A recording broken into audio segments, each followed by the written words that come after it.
Master Jet, eligible po kaya ako na makaka-receive ng PBB 2022 kung nag-resign na ako last month?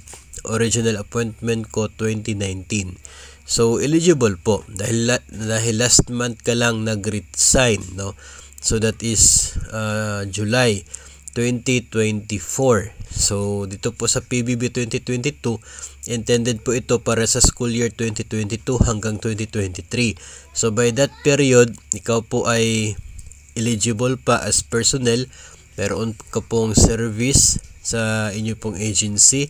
So ikaw ay eligible po. So panigurado na sa listahan po kayo dahil nung ginagawa yung listahan ay in service pa naman po kayo and meron po kayong talagang serbisyo sa buong school year na yan. Ang mangyayari lamang po dyan kapag ma-release na po yung PBB, no, depende na po yan sa division ninyo, no, pwede po maisabay doon sa mga kasamahan po ninyo, especially kung active pa yung inyo pong payroll account, no, na kung saan pumapasok po yung sweldo.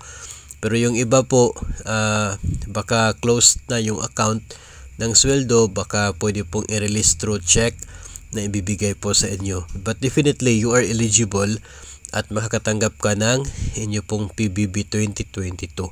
If ever po na hindi po kayo makatanggap, ay pwede po ninyong i-refer, no, sa inyo pong division o kaya isa naka-assign po na AO or HR sa inyo pong paaralan para ma-check, ma-double check po sa listahan yung pangalan po ninyo.